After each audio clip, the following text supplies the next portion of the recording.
মানুষ সংঘর্ষ করেন জীবনের সামনে এগোনোর জন্য, সাফল্য লাভ করার জন্য, মহান কর্ম করার জন্য। কখনো সে জীবনে একা হয়ে যায়, আবার কখনো তার জীবনে অনেক সংখ্যক লোক চলে আসেন, তাদের সাথে ভিন্ন ভিন্ন ধরনের সম্পর্ক গড়ে ওঠে।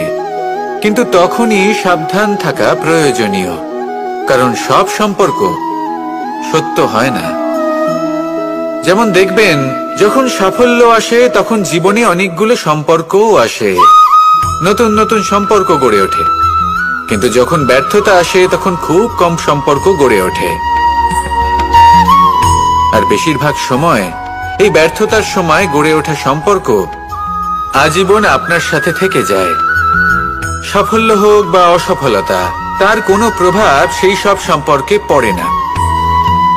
সেখানে সাফল্যের পরে যে সম্পর্ক গড়ে ওঠে, বেশিরভাগ সময় এমনও দেখা যায় যে তার মধ্যে বেশিরভাগ মানুষ আপনাকে নিজের কাজে লাগাবেন, আপনাকে ব্যবহার করবেন, সময় এলে পরে আপনাকে ঠকাতেও পারেন।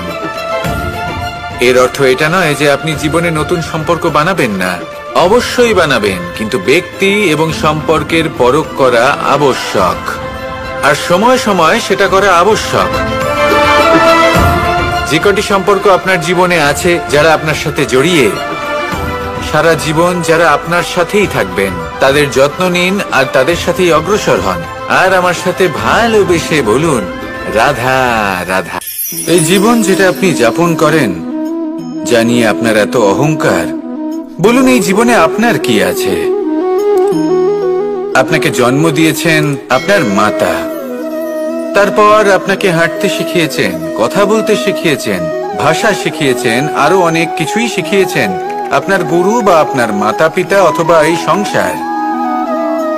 ব্যবসা, বাণিজ্য, এই সবকিছুর সাধন অন্য কেউ দিয়েছেন। ধন অর্জন করার সাধনও অন্য কেউ দিয়েছেন। ধনও অন্য কারোর থেকেই লাভ করা হয়েছে। সম্মানটাও অন্য কোনো ব্যক্তি আপনাকে দিয়েছেন। জন্মের পর প্রথম স্নানও অন্য কারোর হাতে করতে হয়েছে। মৃত্যুর পরেও অন্তিম স্নানটাও অন্য কেউ করাবে। তাহলে এই সংসারে আপনার নিজের কি আছে? জীবন, শুধু এটাই আছে যেটা আপনার নিজের। আর এই জীবনকে উচিতভাবে যাপন করুন, পূর্ণরূপে তার সদ্ব্যবহার করুন, আর শ্রেষ্ঠ থেকে শ্রেষ্ঠ কর্ম করুন।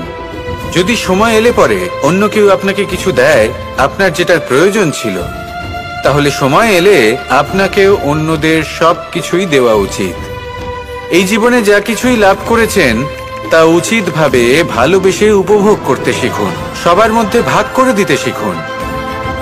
মনে রাখবেন, এই সংসারে এমন কিছুই নেই যা আপনার আর চিরকাল আপনার কাছেই থাকবে। আসুন আর আমার সাথে ভালোবেসে বলুন, রাধা রাধা। মানুষের জীবনে যখনই কোনো বিপদ আসে, মানুষ নিজের আশেপাশে দেখে, অন্য কাউকে খোঁজে, ভাবে কেউ এসে তাকে সাহায্য করবে। সে আশা করে যে কোনো ব্যক্তি এসে তার হাত ধরবে আর সেই বিপদ থেকে তাকে মুক্তি দেবে। কিন্তু প্রকৃতি আমাদের এই শিক্ষা দেয় না। কখনো কোনো পাখিকে দেখবেন, একটা পাখি যখনই কোনো ঝড় আসে কি করে? একটা ঝড় এসে তার বাসা ভেঙে দিয়ে যায়, তার বাসা নষ্ট করে দিয়ে যায়। সেই পাখি কিন্তু অপেক্ষা করে না যে কে তাকে এসে সাহায্য করবে।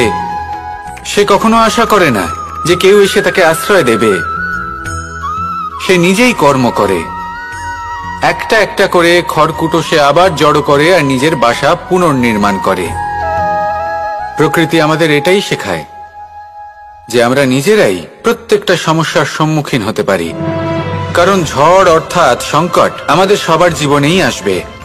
তার সম্মুখীন হতে হবে আমাদের, আর সেটাও নিজেদের শক্তি দ্বারাই। তার সম্মুখীন হওয়ার সময় নিজেদের সংযত করে রাখতে হবে, আর তার জন্য নিজের ওপর বিশ্বাস রাখা আবশ্যক। আর এই কথাটা বোঝাও আবশ্যক যে যত বড়ই সংকট আসুক না কেন, তার সাথে লড়াই করার মতো যে শক্তি প্রয়োজন, সেই শক্তি আমাদের মনেই নিহিত।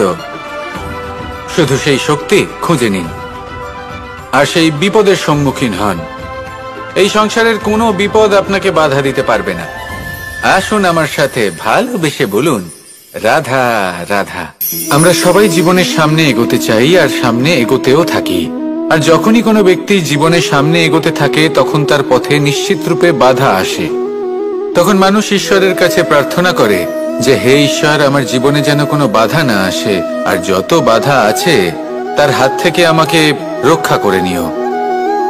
পূর্ণরূপে একটি নিরাপদ জীবনের কামনা করে। কিন্তু সত্যি কথা বলতে এই বাধাগুলো কিন্তু কিছু মাত্রায় আমাদের কাছে আবশ্যক। যদি এই বাধা না থাকে তাহলে আমরা সামনে এগোতে পারবো না। একটা উদাহরণ দিই, যখন আমরা হাঁটি তখন এই মাটির একটা আকর্ষণ বল থাকে যেটা আমাদের নিচের দিকে আকৃষ্ট করতে থাকে। সেই কারণেই সামনে পথ চলা কঠিন হয়ে যায়। কিন্তু এই আকর্ষণ বলের কারণেই আমরা সামনে অগ্রসর হতে পারি, কারণ এই আকর্ষণ বল আমাদের ধরে রেখে দেয়। তার জন্যই আমরা মাটির ওপর টিকে থাকতে পারি। যদি আকর্ষণ বল না থাকে তাহলে আমরা ভারসাম্য হারিয়ে ফেলবো, আর ভারসাম্য হারালে এগিয়ে চলা অসম্ভব হয়ে যাবে। সেই জন্য কখনো জীবনে পূর্ণরূপে নিরাপদ জীবনের কামনা করবেন না। এই যে বাধাগুলো আসে তা কোনো না কোনো কারণে আসে। এটা কেন আসছে সেটা বুঝুন, এদের স্বাগত জানান। এর থেকে যে শিক্ষা লাভ করবেন সেটাই আপনাকে এগিয়ে নিয়ে যাবে। আসুন আর আমার সাথে ভালোবেসে বলুন রাধা। মানুষ নিজের জীবনে সবকিছু লাভ করতে পারেন, সম্পত্তি, সাফল্য, সুখ, স্বাচ্ছন্দ্য, কিন্তু তারপরেও তার মনে একটি ভয় থেকে যায় যে কখনো যেন এমন কিছু না হয় যেটা ওকে এসে ভেঙে দেবে, তার অন্তর্মনকে ভেঙে দেবে, তার আত্মাকে ভেঙে দেবে। কিন্তু সত্যি কথা বলতে কিছু ভাঙলেও তাতে ভয় পাওয়ার কোনো প্রয়োজন নেই।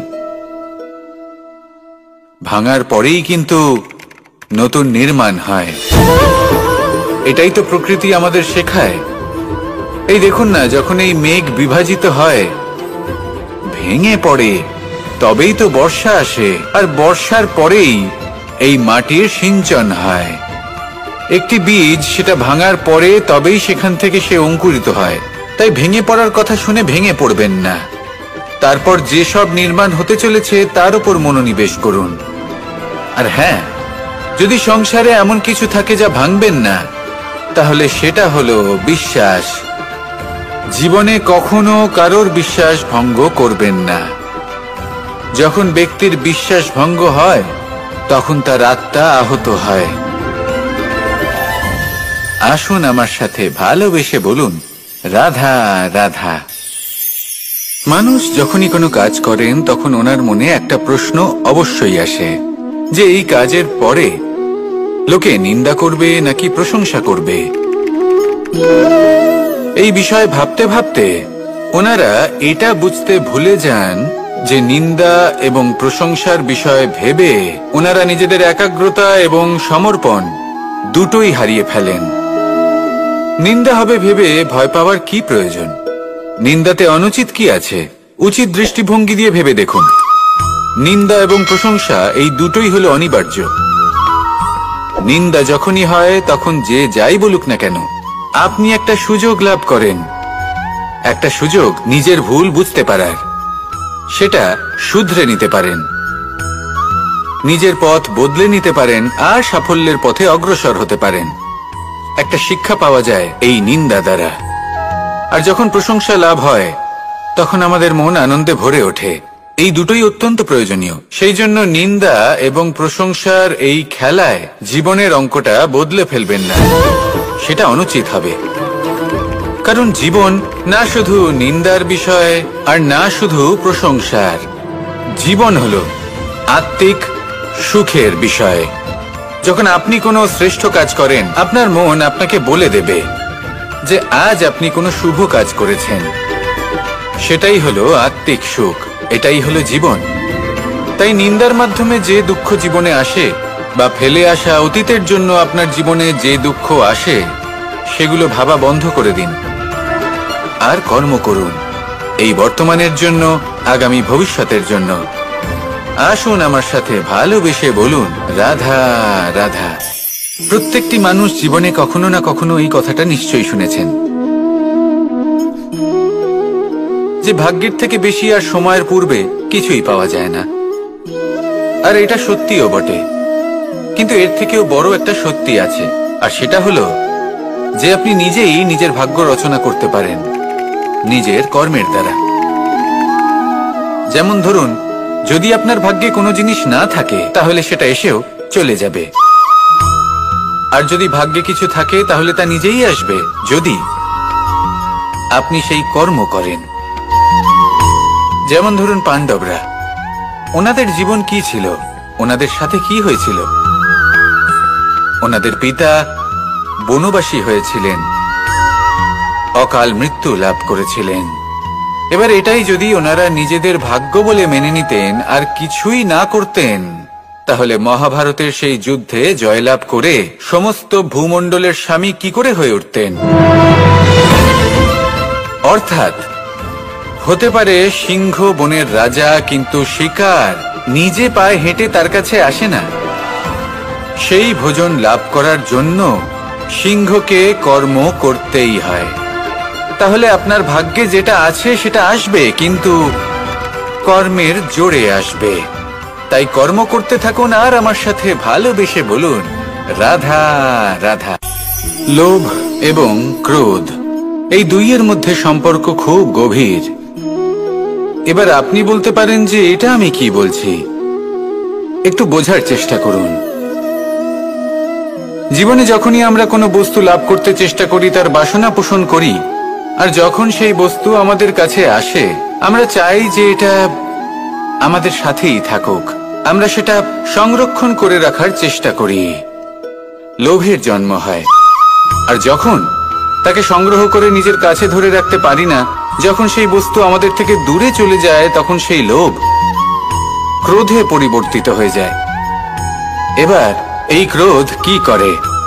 এই ক্রোধ আপনার মনে ভয় উৎপন্ন করবে, কিছু সন্দেহ উৎপন্ন করবে, মনে হবে যে যেন আমি সেই বস্তুর যোগ্যই ছিলাম না, আমার চেষ্টায় কোনো ত্রুটি ছিল, আমি কোনো অনুচিত কিছু করেছি।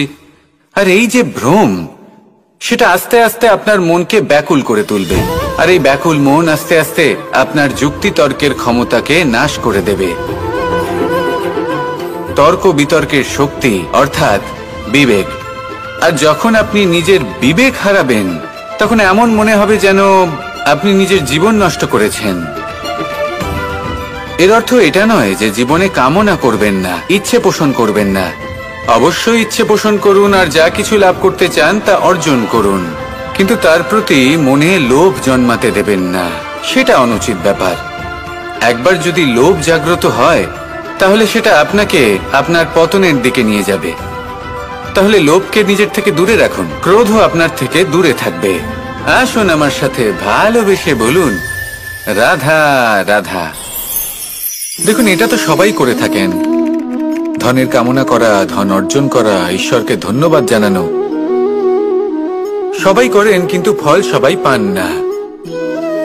কারণ বেশিরভাগ মানুষই পেছনে ফিরে তাকিয়ে এটা ভাবেন যে আমরা তো জীবনটা যাপনই করলাম না। এই জীবনে সবকিছু আছে, সম্পত্তি আছে, স্বাচ্ছন্দ্য আছে, সাফল্য আছে, শুধু সুখ আর শান্তি নেই। এবার এরকমটা কেন হয়? এর পেছনে কারণটা কি? কারণ হলো এটাই যে জীবনে বাঁচার যে বিধি আপনি নির্বাচন করেছেন তা কিছুটা অনুচিত।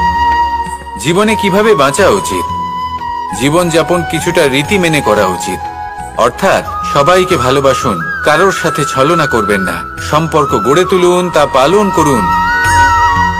যদি ধন অর্জন করতে চান তাহলে নীতি মেনে করুন, ভেবেচিন্তে পরিকল্পনা করে। আবার বলবো, কারোর সাথে কোনো ছলনা নয়, কোনো অনুচিত কর্ম করবেন না ধন অর্জন করার জন্য।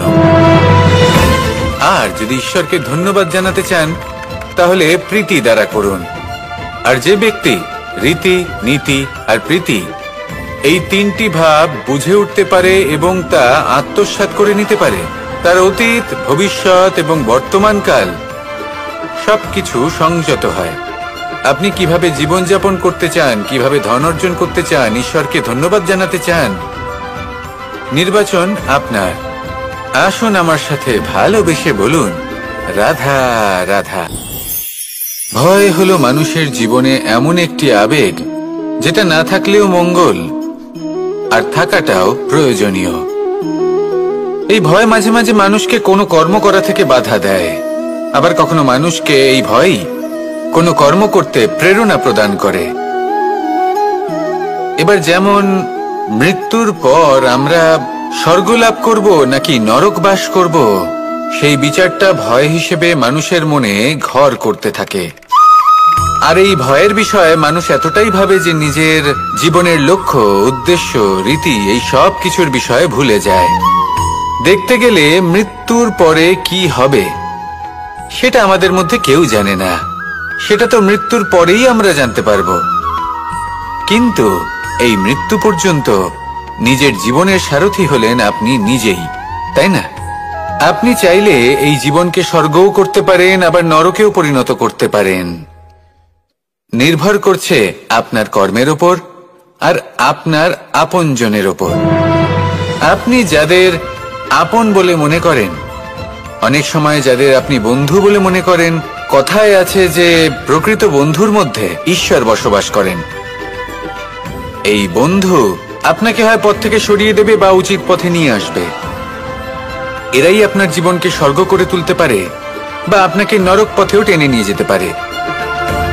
তাই জীবনে নিজের কর্মের বিষয়ে আর নিজের সঙ্গের বিষয়ে ভাবুন, সতর্ক হয়ে এগোন, আর আমার সাথে ভালোবেসে বলুন রাধা রাধা। আমরা সবাই প্রত্যেকদিন পরিশ্রম করি, কিন্তু আমাদের মনে কখনো না কখনো এই প্রশ্ন অবশ্যই আসে যে সবসময় জীবনে অগ্রসর হওয়ার জন্য সেই পথেই কি চলা উচিত যেটা পূর্ণরূপে সুরক্ষিত, নাকি এমন পথেও চলা উচিত যে পথে একটু সংকটও আসতে পারে। এবার আমি আপনাদের বলবো যে বিকাশ কিভাবে হয়। ছোট্ট একটা উদাহরণ দিই বিকাশের। আমরা ছোটবেলায় কিভাবে হাঁটতে শিখি। যখন আমরা শিশু অবস্থায় থাকি তখন আমরা একটি পা মাটিতে রাখি, দ্বিতীয় পাটি আমরা শূন্যে উত্তোলিত করি, তারপর সেই পা আমরা আবার মাটিতে রাখি আর তার উপর ভিত্তি করে আমরা আবার অন্য পাটা ফেলি। ঠিক এভাবেই আমরা হাঁটতে শিখে যাই। এবার এক্ষেত্রেও আমরা ছোট্ট একটা ঝুঁকি নিই, আর সেটা হলো যে আমরা পাটি শূন্যে উত্তোলিত করেছি। এতে বিপদ হলো এটাই যে আমরা ভুল করে নিজের ভারসাম্য হারাতে পারি, পড়ে যেতে পারি। অনেকবার পড়েও যাই, কিন্তু তারপরে কি হয়, আমরা আবার উঠে দাঁড়াই আর চলতে শুরু করে দিই, আর ঠিক এভাবেই আমরা হাঁটতে শিখে যাই। এমন জীবনেও হয়।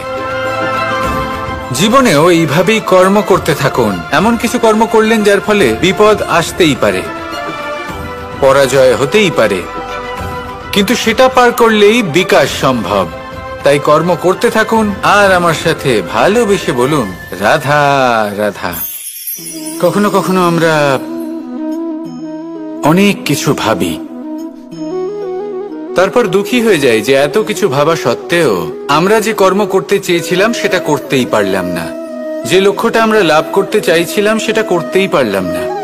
আমরা সংসারের সামনে এটা ঘোষণা করে ফেলি, কথা দিয়ে ফেলি যে এই কর্ম আমি করে দেখাবো, এই সাফল্য আমি প্রাপ্ত করেই ছাড়ব, কিন্তু করতেই পারি না। তার কারণটা কি?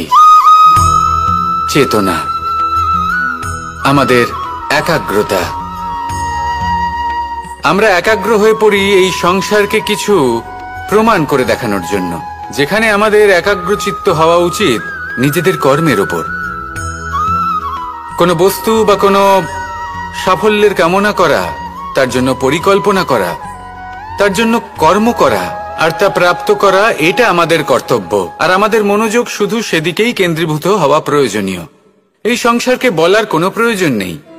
একবার যদি আপনি কর্ম করে দেখান তাহলে সংসার এমনিও দেখতে পাবে।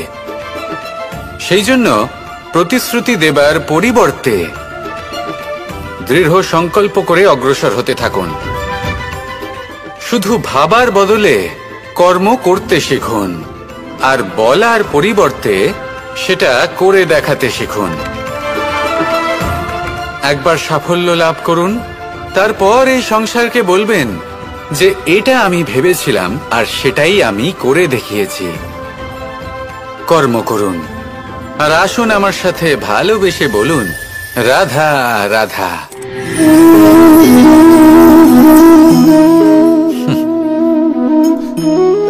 এই স্মৃতিগুলি কি অসম্ভব মূল্যবান, তাই না? শুধু তাদের প্রয়োজন হলো একটি মাধ্যম। যেমন মাখনে ভরা এই মাটির হাঁড়ি দেখে আমার বৃন্দাবনের কথা মনে পড়ে গেল।